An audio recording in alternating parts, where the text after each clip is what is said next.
Chapter 6. The Bird and the Apple. I don't understand.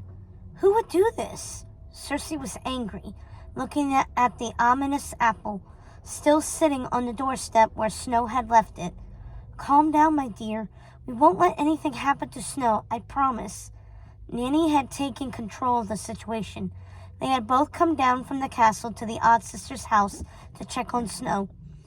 The fairy godmother had stayed behind to do the rest of the repairs before she and Nanny had to set off to the fairylands to arrange the fairy council meeting. Nanny looked around the odd sister's house. She wondered what it had been like for Circe to grow up in such a strange place, with its stained glass windows that celebrated her mother's foul deeds. One of the windows depicted Snow White's fateful red apple, shining like a crimson beacon in the sunlight over the front door, and to its right was Ursula's golden seashell necklace sparkling in the light. And then she saw it, the one that broke her heart, a dragon, encircled by black crows and blowing green flames. Seeing it made her cheeks burn with guilt for the loss of Maleficent. Nanny looked around the room, trying to distract herself from her heartbreak. Some images were unfamiliar to her.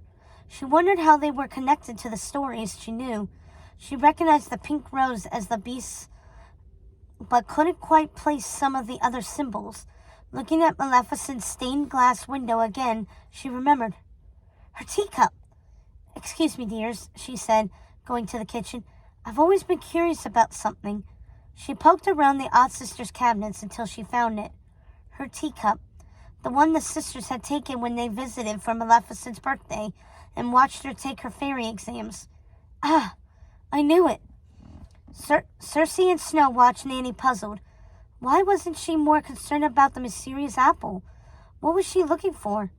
Nanny, what are you up to over there? Circe asked.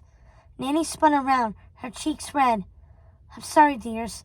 I always wondered if your mothers took this teacup from me, and I find that they have. I think I'll take it back for safekeeping until we know their menacing purpose. Circe nodded. Understandable. Please feel free, she said, as she cleared her throat and looked at the apple, as if to say it was more pressing than sinister teacups. Yes, of course you're right, Nanny said, turning her attention back to the apple.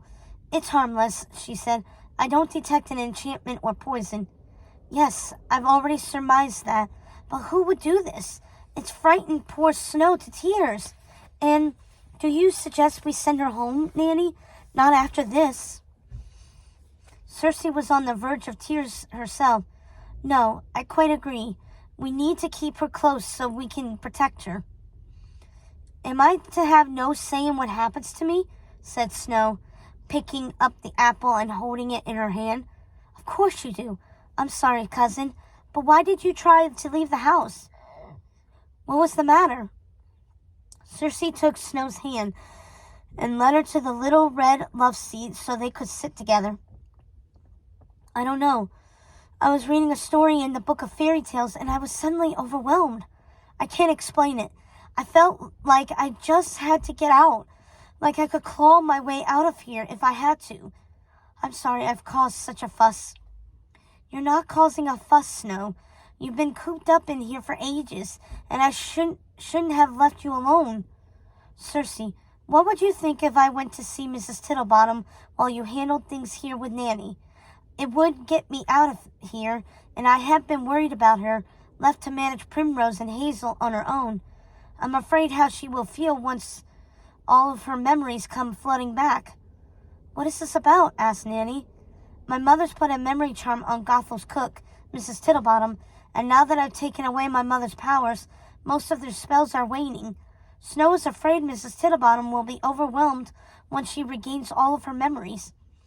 Nanny thought about it, gleaning more information from Circe's and Snow's memories of their visit to Mrs. Tittlebottom before they came to Morningstar. She also caught some of Gothel's story.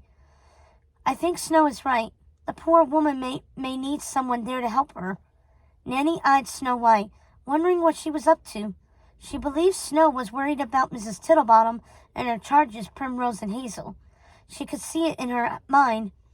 But she also felt there was something more to this odd request, and she was surprised Snow was able to keep it to herself. Perhaps it was nothing more than guilt for not staying with Mrs. Tittlebottom and Gothel's sisters longer. She knew Circe felt ashamed for leaving them alone so soon. That had been on Circe's mind. Perhaps Snow also felt ashamed, but why was she making this request now, in the middle of a crisis? Nanny didn't understand it, and then she grasped it, the real reason, hiding in the shadows of Snow's mind. Something about looking for the missing pages from the book of fairy tales in Gothel's library, which was still at Mrs. Tittlebottom's house. Interesting. I won't have you so far from us, Snow. I want you here, where we can protect you, said Circe, not reading Nanny's thoughts, focused as she was on her cousin. And what about Mrs. Tittlebottom? Who will protect her? Snow's lips started to tremble. She turned abruptly and left the room. Circe, go with her. You told her yourself you were worried about Primrose and Hazel, said Nanny. Did I? Well, not with words, dear, Nanny said with a wink. It's true, I did leave them much sooner than I wanted in my haste to get back to you. Leave everything to me, as we discussed earlier. I have a feeling there are answers in Gothel's library that will help you decide what to do about your mothers. What do you mean, Nanny? You should ask Snow. I think there is more to this little trip than checking in on Mrs. Tittlebottom and her sleeping beauties.